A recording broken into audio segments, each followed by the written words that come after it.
Cette nuit, au Sahel, une annonce tombe comme une lame. Ibrahim Traoré parle d'un programme si vaste qu'il paraît presque irréel. Planter 15 millions de bananiers dans un pays marqué par la sécheresse et la dépendance. Les premières semaines, plus de 20 villages s'engagent pourtant, tandis que près de 50% des jeunes plants dépérissent dans certaines zones, rappelant que l'ambition a un coût immédiat. Alors, que doit regarder le public? La promesse d'autonomie ou la fragilité visible dès le départ autour d'Ibrahim Traoré? Ainsi l'Élantien, une autre frontière s'ouvre. La promesse formulée autour de ce programme agricole ne se limite pas à une image spectaculaire. Elle engage un enjeu central, transformer une initiative fragile en levier de sécurité alimentaire durable. Pour un pays longtemps associé aux pénuries et à l'aide extérieure, l'objectif affiché redéfinit ce que signifie produire localement, malgré un climat imprévisible et des sols épuisés. Le bénéfice attendu est clair, offrir aux familles une stabilité que les crises successives leur ont toujours refusée. Mais les risques sont à la hauteur de l'ambition. Un projet de cette ampleur peut renforcer la cohésion sociale s'il progresse, ou au contraire accentuer la déception collective s'il échoue. Les critiques internationales rappellent les limites techniques, tandis que l'adhésion locale repose davantage sur l'espoir que sur des garanties immédiates. Entre ces deux pôles se joue la crédibilité de la parole publique, incarnée par Ibrahim Traoré, et la capacité des communautés à transformer une annonce nationale en pratique quotidienne. L'enjeu réel n'est donc pas seulement agricole. Il touche à la confiance, au temps long et à la manière dont un pays accepte de tester ses propres leurs limites pour redéfinir son avenir. En quelques semaines, près de 50% des jeunes plants ont dépéri dans certaines zones, alors que plus de 20 villages confirmaient leur participation active. Ce contraste a surpris. L'annonce n'était plus seulement un discours, mais une réalité mesurable, déjà confrontée à ses limites. Sous l'impulsion d'Ibrahim Traoré, le projet entrait d'emblée dans une phase de vérité où l'élan social et la contrainte climatique se heurtaient frontalement. Pour comprendre cette tension il faut revenir au contexte structurel. Le Burkina Faso compose depuis des années avec des sols appauvris, des nappes phréatiques assez fragiles, et des saisons, des pluies trop courtes. Dans le Sahel burkinabé, chaque récolte dépend d'un équilibre instable entre chaleur, ventation sec et précipitations rares. Mais lorsque l'objectif de 15 millions de bananiers a été proclamé, de nombreux observateurs extérieurs y ont vu une ambition incompatible avec ces paramètres. Leur lecture s'appuyait sur des précédents d'échecs agricoles et sur l'absence d'infrastructures hydrauliques lourdes. Sur le terrain, un autre récit s'est pourtant imposé. Des grasses groupes de jeunes ont commencé à défricher des terres abandonnées, épaulés par des agriculteurs expérimentés qui adaptaient leurs gestes à un environnement hostile. Les ateliers, improvisés dans les villages, ont multiplié les échanges techniques, cherchant comment protéger les semis du sable et limiter la déshydratation. Chaque plan mis en terre devenait un test, chaque perte une information. Ce décalage entre prudence internationale et mobilisation locale a créé la dynamique centrale du programme. Les critiques, relayées par les radios, ont parfois renforcé la détermination des participants et sont convaincus que la réussite dépendrait moins de modèles théoriques que de l'apprentissage collectif. Dans ce cadre, Ibrahim, Traoré n'apparaissait plus seulement comme l'annonceur d'un projet, mais comme le point de ralliement d'une expérimentation nationale. La question n'était donc plus de savoir si l'objectif était réaliste en théorie, mais jusqu'où cette combinaison d'espoir, d'adaptation et de discipline communautaire pouvait repousser les limites imposées par le Sahel.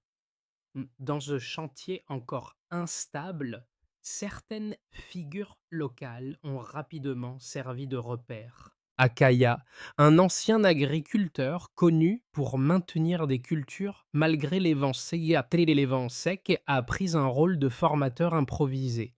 Il montrait comment orienter les jeunes plants pour réduire l'impact du sable, comment creuser de petites rigoles afin de retenir l'humidité et comment surveiller les premières feuilles pour détecter le stress hydrique. Autour de lui, des volontaires observaient, reproduisaient, puis transmettaient ces gestes à d'autres équipes. Plus au nord, près d'Ouahigouya, un collectif de femmes habituées au jardin maraîcher a proposé une organisation différente. Les parcelles ont été divisées en blocs collaboratifs avec une répartition précise des tâches et une rotation stricte de l'arrosage. Un registre simple consignait les plants survivants après les premières semaines. Cette méthode, encore artisanale, a circulé rapidement entre villages, offrant un modèle reproductible sans dépendre d'infrastructures lourdes. Ces initiatives ont produit des effets immédiats. Elles ont transformé l'annonce nationale en pratique concrète, visible dans le quotidien. Les villages n'attendaient pas plus des directives venues d'en haut. Ils adaptaient les étapes selon leurs ressources, expérimentaient, corrigeaient, et partageaient. Et ainsi par ce qui fonctionnait. Cette autonomie progressive a renforcé l'adhésion locale, même lorsque les pertes restaient sans à élever. Dans les apparitions publiques d'Ibrahim Traoré, ces figures de terrain étaient souvent citées comme la preuve que la transformation dépendait autant de la discipline collective que des innovations techniques. À ce stade, l'impact le plus tangible n'était pas encore économique. Il était sauvegarde sociale. La conviction naissante que l'effort commun pouvait peser sur l'avenir. Au fond, tout indique que l'adhésion locale devient le premier levier réel. Au départ, tout s'est enclenché rapidement. Avant même que les débats extérieurs ne se stabilisent, les équipes locales ont commencé à creuser des fosses, aligner les plans et marquer les parcelles destinées à une irrigation rudimentaire. Les outils circulaient de main en main. La consigne se transmettait oralement et l'impression dominante était là celle d'un pays, lançant une expérimentation à ciel ouvert. Sous l'impulsion d'Ibrahim Traoré, le calendrier semblait compressé. Il fallait agir pendant que l'élan collectif était encore intact. Puis, la dynamique a changé. Quelques semaines plus tard, la sécheresse est arrivée plus tôt que prévu. Les jeunes Nettingor et One Bananier ont montré des signes de stress en quelques heures. Feuilles recroquevillées, tiges affaiblies, sol durci par l'évaporation rapide, les cônes rigoles creusés par les habitants n'ont pas suffi à retenir l'humidité. Dans plusieurs villages, des dizaines de plants on jaunit presque simultanément, installant un sentiment d'échec brutal. Ce moment a marqué le premier pic de tension du programme. La phase suivante a été celle du doute. Des rumeurs d'abandon ont circulé, alimentées par des commentaires critiques venus de l'étranger et relayés par les radios locales. Sur certaines parcelles, les habitants se sont réunis pour décider s'il fallait continuer à investir du temps et de l'énergie dans un projet qui semblait déjà montrer ses limites. La pression psychologique s'est accrue. L'ambition initiale paraissait soudain disproportionnée face à la réalité climatique. Même la parole portée par Ibrahim Traoré était désormais soudain confrontée et choisie à l'épreuve du terrain. Pourtant, le mouvement ne s'est pas arrêté. Dans plusieurs villages, des groupes restreints chez les ont choisi de poursuivre malgré l'épuisement. Ils ont protégé les plants survivants avec des brises-vents improvisés, testé différentes profondeurs de plantation et modifié les horaires d'arrosage. Ces gestes n'ont pas inversé immédiatement la tendance, mais ils ont empêché l'effondrement total. À mesure que les jours passaient, certains plans résistaient mieux que prévu, souvent grâce à des choix empiriques mais efficaces. Cette résistance a ouvert une phase de réorganisation. Les villages ont commencé à analyser leurs échecs, à comparer les zones où les plans tenaient encore et à identifier les sols légèrement plus humides. Les échanges entre communes se sont intensifiés. Ce qui fonctionnait dans un lieu était transmis rapidement à un autre. Des notes manuscrites, des visites improvisées et des discussions collectives ont remplacé l'attente de solutions venues d'en haut. Après ce creux, un léger retournement s'est dessiné. Les premières les pluies éparses ont offert une respiration inattendue. Les plants restants ont repris une teinte plus vive, de nouvelles feuilles et se sont formées lentement et la motivation est revenue. Cette reprise limitée mais visible a marqué le passage du chaos initial à une stabilité relative. Dans ce va-et-vient entre pertes et ajustements, le programme a trouvé un nouveau rythme, plus lent mais plus ancré. À ce stade, la séquence était claire. Une activation rapide, un choc sévère, puis des répercussions transformées en apprentissage collectif. Le projet ne ressemblait plus à une promesse spectaculaire, mais à un processus où chaque étape comptait.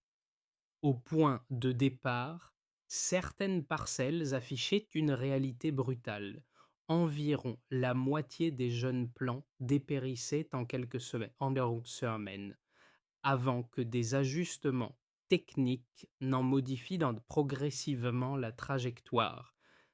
Cette base très faible a servi de référence implicite pour mesurer chaque amélioration, même modeste. Sous la tension portée par Ibrahim Traoré au retour de terrain, le programme est ainsi passé d'un constat d'échec potentiel à une lecture plus nuancée des écarts observés. Un premier indicateur concerne les zones frappées par la sécheresse précoce. Dans plusieurs villages du Nord, les habitants ont noté que près de 50% des plants installés lors de la phase initiale avaient flétri presque simultanément. Ce chiffre ne traduisait pas seulement une perte agricole, il révélait la vulnérabilité extrême des jeunes bananiers face à l'évaporation rapide et au vent sec. Il montrait aussi que, sans changement radical des méthodes de protection du sol et d'arrosage, le projet ne pouvait se maintenir. Un autre indicateur est apparu après l'introduction ciblée de systèmes d'irrigation goutte à goutte alimentés par l'énergie solaire. Les parcelles équipées en priorité ont enregistré une baisse visible des pertes. La mortalité des plants y est devenue nettement inférieure à celle observée durant les premières semaines. Cette différence, même sans chiffre précis généralisable, a été interprétée comme un signal clair.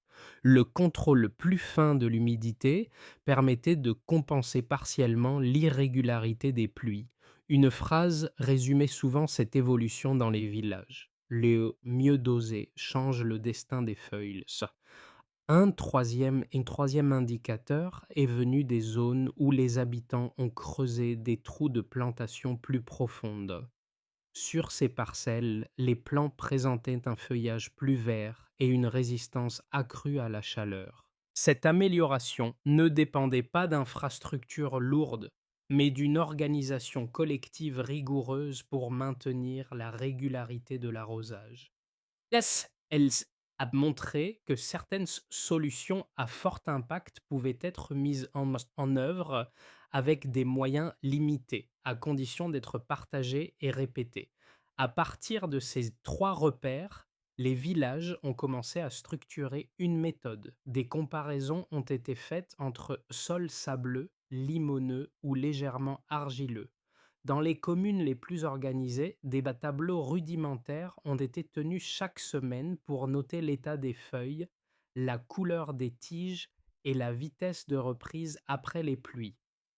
Et cette documentation, imparfaite mais constante, a servi de base à des ajustements qui en est continus. Profondeur revue, orientation modifiée, protection contre le vent renforcée. D'autres observations ont affiné la lecture des écarts. Les plants placés près de haies naturelles ou de talus montraient en une meilleure ailleurs tenue.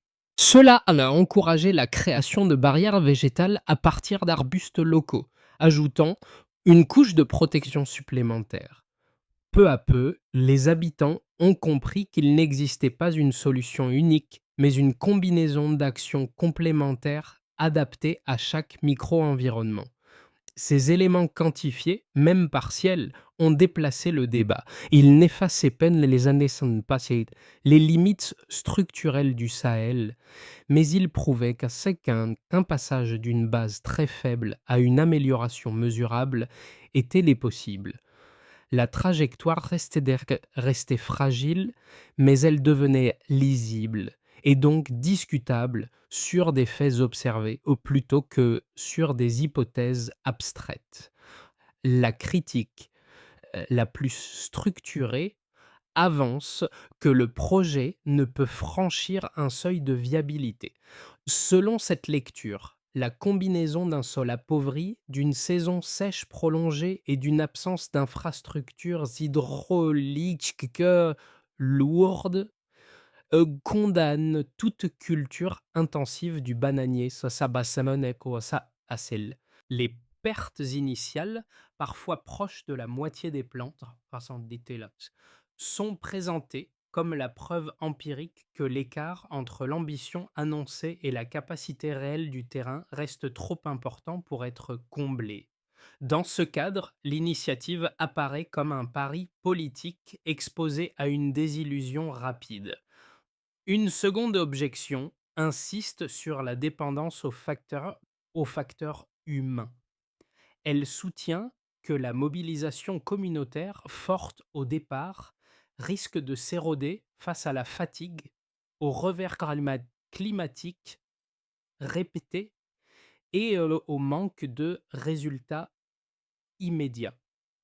Sans ce mécanisme institutionnel solide ni financement durable, l'effort collectif pourrait se fragmenter.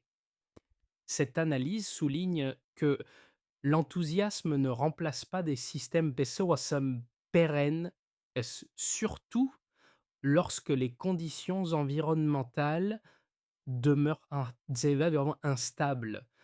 Ce argument mérite d'être pris à sérieux. Et pourtant, les données, les données de terrain introduisent une nuance décisive. Les parcelles équipées de Ravarantosu, d'équipes d'irrigation solaire ou bénéficiant de techniques simples de rétention d'eau ont montré une amélioration visible de la survie des plants. Cette progression ne nie pas les contraintes structurelles, mais elle réduit l'écart initial qui fondait l'objection de départ. Elle indique qu'une partie des hypothèses pessimistes reposaient sur l'absence d'adaptation locale plus que sur une impossibilité absolue. De plus, la mobilisation humaine ne s'est pas limitée à un élan émotionnel. Elle s'est transformée en routine, formation courte et échange intervillage, documentation des pratiques efficaces. Ce passage de l'enthousiasme à l'organisation a renforcé la cohérence du programme. Dans ses prises de parole, Ibrahim Traoré Tetem a mis en avant cette transition comme un critère central de crédibilité. Ainsi, la réponse la plus solide aux critiques n'est ni un déni, ni une promesse abstraite. Elle tient dans l'observation que là où les ajustements sont appliqués avec discipline, la trajectoire s'infléchit. Le débat ne se joue plus entre faisable et impossible, mais entre stagnation et capacité d'apprentissage collectif. À ce stade, le projet a changé de nature. Il ne s'agit plus seulement de vérifier si des bananiers peuvent survivre au Sahel, mais d'observer comment une méthode collective émerge à partir d'essais dispersés. La révélation titre dans ce déplacement silencieux. L'ambition nationale s'est transformée en un ensemble de pratiques locales coordonnées, capables de produire des effets visibles malgré les contraintes. Ce basculement est apparu lorsque les villages ont cessé d'attendre une solution unique. Ils ont combiné irrigation solaire ciblée, trous de plantation plus profonds et protection contre le vent, ajustant chaque élément selon leur micro-environnement. Aucune de ces mesures, prises isolément, n'aurait suffi. Ensemble, elles ont créé une stabilité relative là où dominait auparavant l'échec rapide. Dans cette veste, le rôle d'Ibrahim Traoré a évolué. Il n'était plus seulement associé à l'annonce initiale, mais à l'idée que la réussite dépendrait de la répétition disciplinée et de gestes mais simples. Le projet ne promettait plus une transformation immédiate, mais une trajectoire lisible fondée sur des améliorations mesurables et choquantes et transmissibles. Cette révélation de mi-parcours redéfinit les attentes. Elle montre que la question centrale n'est plus est-ce possible, mais à quelle vitesse et à quelles conditions cette dynamique peut-elle s'étendre sans se briser? Voilà. Le reste du programme se jouera sur cette réponse. Les effets du programme se lisent désormais à travers plusieurs cercles distincts, chacun touché à un rythme différent. Pour les familles rurales, premières concernées, l'impact est d'abord émotionnel avant d'être économique. La survie accrue de certains plans et créé une nouvelle forme de stabilité psychologique. La perspective de récolte partielle, même modeste, atténue l'angoisse liée aux pénuries récurrentes. Et cette amélioration progressive réduit la dépendance aux achats, coûteux de denrées venues de l'extérieur et encourage l'entraide entre ménages pour sécuriser les parcelles les plus fragiles. Le deuxième groupe, Lianier, celui des petites activités économiques locales, a connu une évolution plus graduelle. Les coopératives, notamment dirigées par des femmes, Amnerati la parole, ont commencé à structurer la transformation des bananes en produits d'amgurelezne et à valeur ajoutée destinés au marché de proximité. Cette diversification n'a pas encore bouleversé l'économie locale, mais elle a créé des emplois et des revenus complémentaires en période de stress climatique. Elle a que le aussi renforcé des compétences organisationnelles nouvelles, transformant des initiatives informelles, en chaînes d'approvisionnement simples, mais fonctionnelles. Pour les pour les jeunes, l'effet est plus profond qu'il n'y paraît. Les formations et les expérimentations autour de l'irrigation solaire ont modifié les relations intergénérationnelles. Les anciens transmettent en mente des gestes d'adaptation, tandis que les plus jeunes apportent des soins des méthodes issues des tests récents. Cette complémentarité a transformé plusieurs villages en laboratoires à ciel ouvert. Pour beaucoup, participer au PAPEPA associé de ce programme offre une alternative concrète à l'exode en donnant une place active dans la construction de l'avenir local. Le quatrième cercle concerne les acteurs institutionnels locaux. Les responsables communaux ont observé que l'amélioration progressive des plans influençait la gestion de l'eau. Des, des, des habitudes nouvelles ont émergé. Relevés réguliers, réunions intervillage, partage systématique des techniques efficaces. Cette structuration, encore fragile, a été renforcée par les interventions publiques d'Ibrahim Traoré, qui a insisté sur la discipline collective comme condition de durabilité. Prises ensemble, ces effets dessinent une transformation inégale mais réelle. Aucun groupe n'a encore atteint une sécurité complète, mais tous perçoivent un déplacement tangible par rapport à la situation initiale. Le programme montre ainsi qu'avant même une montée en échelle, des conséquences concrètes peuvent émerger lorsque l'apprentissage collectif et l'organisation locale avancent de concert. À partir des tendances observées, trois trajectoires plausibles se dessinent pour ces 6 à 12 prochains mois. Alors ça ne prédisent pas un résultat certain. Elles décrivent des chemins conditionnels dépendant de la discipline collective et de la capacité à absorber les chocs climatiques. Si l'on suit une trajectoire de base, les pratiques actuelles se maintiennent hautes sans rupture majeure. L'irrigation solaire ciblée, les trous de plantation plus profonds et les protections contre le vent continuent d'être appliquées de manière régulière, mais inégale selon les communes. Les plants gagnent lentement en robustesse tout en restant sensibles aux pics de chaleur. Les villages stabilisent une partie de la production suffisante pour préserver l'élan communautaire et consolider les coopératives locales.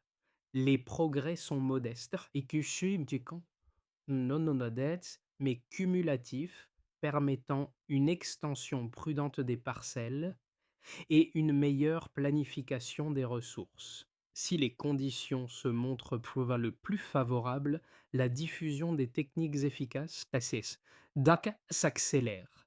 Les formations sont mieux coordonnées entre villages, la maintenance communautaire des systèmes d'irrigation s'améliore et les ajustements locaux deviennent plus rapides. Les plans affichent une croissance plus régulière et les premières récoltes partielles se multiplient. Les coopératives féminines élargissent les capacités de transformation, attirant des partenariats régionaux. Dans ce cadre, le programme quitte progressivement la phase expérimentale pour devenir un modèle reproductible sans dépendre d'infrastructures lourdes. La crédibilité de la démarche, souvent rappelée par Ibrahim Traoré, repose alors sur des résultats zones visibles et transmissibles. On va dire qu'à l'inverse, si les conditions se durcissent, une sécheresse prolongée ou une succession de ventes secs réduit brutalement les gains obtenus. Les plants les plus jeunes sont touchés en priorité, fragilisant des parcelles déjà vulnérables. La fatigue s'installe et certaines équipes se dispersent, affaiblissant la maintenance des dispositifs. Le projet ne s'effondre pas, mais entre dans une phase de ralentissement sévère, nécessitant un recentrage sur quelques zones plus, plus résilientes et une réduction temporaire des ambitions. À travers ces scénarios, une recommandation de méthode s'impose. Si la discipline collective se maintient, alors chaque amélioration, même minime, peut être consolidée. Si elle se relâche, alors les contraintes du Sahel reprennent l'avantage. La variable décisive n'est pas la promesse initiale, mais la capacité à transformer l'apprentissage en routine partagée. À ce stade, le programme ne concerne plus seulement ceux qui cultivent des parcelles, il touche aussi le regard de ceux qui observent au Burkina Faso comme ailleurs et qui cherchent à comprendre ce que signifie s'engager dans un changement lent. Pour une partie du public, l'histoire renvoie d'abord à la résilience quotidienne. Voir des plans reprendre après des pertes importantes rappelle que les progrès ne sont pas linéaires et que la constance peut parfois compter davantage que la vitesse. Un second niveau de lecture concerne la jeunesse. Les formations courtes, les expérimentations locales et la transmission intergénérationnelle montrent qu'un apprentissage peut se construire en dehors des cadres institutionnels classiques. Pour de nombreux observateurs, cette dynamique offre une image différente de l'avenir rural. Non pas un espace figé, mais un terrain d'expérimentation où les jeunes trouvent une utilité immédiate et une reconnaissance sociale. Un troisième angle touche à la place des collectifs, en particulier les DRTT groupes armateurs féminins. Leur rôle dans l'organisation des parcelles et la transformation des produits révèle comment des initiatives souvent invisibles peuvent structurer une économie locale naissante. Cette dimension parle à un public plus large, sensible à la manière dont des responsabilités partagées redéfinissent les équilibres communautaires. Enfin, pour le spectateur extérieur, le projet pose une question plus personnelle. Il invite à réfléchir à la valeur des gestes répétés, à l'acceptation de résultats partiels et à la patience nécessaire pour construire une trajectoire durable. Elias, les prises de parole d'Ibrahim Traoré centré sur la discipline et l'apprentissage, renforce en maths cette lecture. Le changement ne se mesure pas seulement à l'objectif final, mais à la capacité de tenir dans le temps. À travers ces résonances, chacun est amené à se demander comment il interprète le progrès lorsque celui-ci avance par étapes fragiles mais persistantes. Pour consolider les avancées, le programme doit désormais s'appuyer sur une organisation plus méthodique.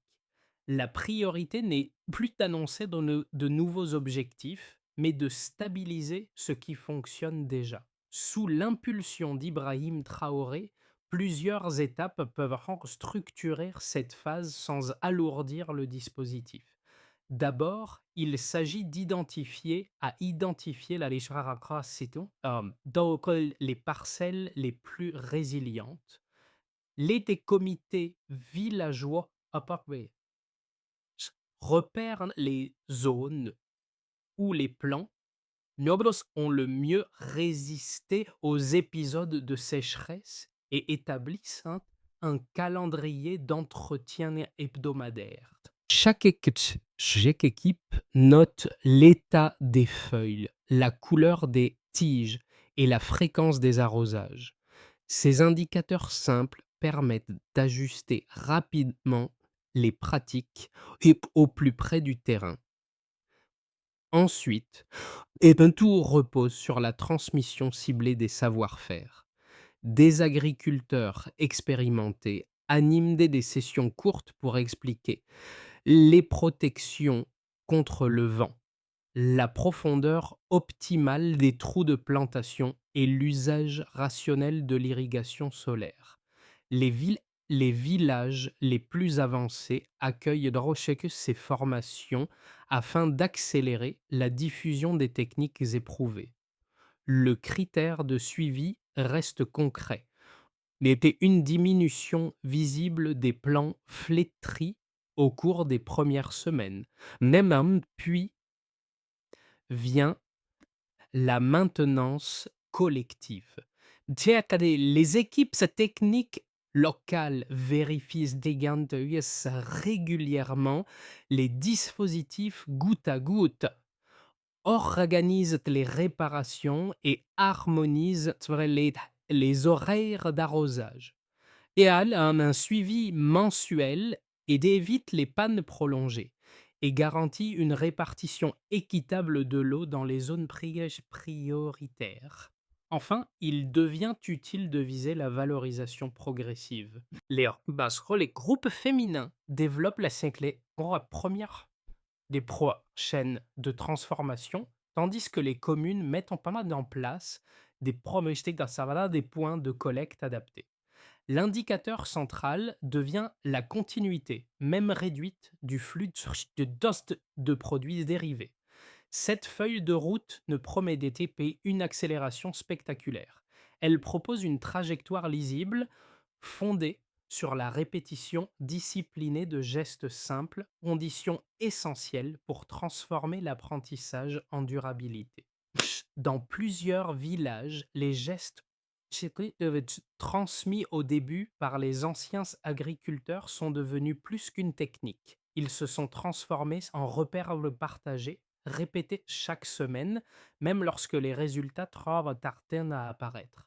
Creuser une rigole, renforcer un brise-vent, observer la couleur d'une feuille, ces actions simples racontent désormais une histoire commune. Elle rappelle que la transformation ne s'est jamais appuyée sur des outils spectaculaires, mais sur une persévérance discrète. Ce fil conducteur relie les débuts fragiles du programme aux avancées actuelles. Lorsque Ibrahim Traoré évoque la suite, il insiste souvent sur cette continuité. Les bananiers qui tiennent debout sont les témoins d'une volonté collective, pas d'un miracle technique. Les feuilles redevenues vertes au cœur de la saison sèche incarnent une confiance reconstruite née de corrections successives plutôt que de promesses immédiates. L'émotion qui traverse ces scènes n'est pas celle d'un triomphe, mais d'un soulagement prudent. Elle tient dans la prise de conscience que l'effort partagé peut produire des signes tangibles, même dans un environnement réputé implacable. Pour les communautés engagées,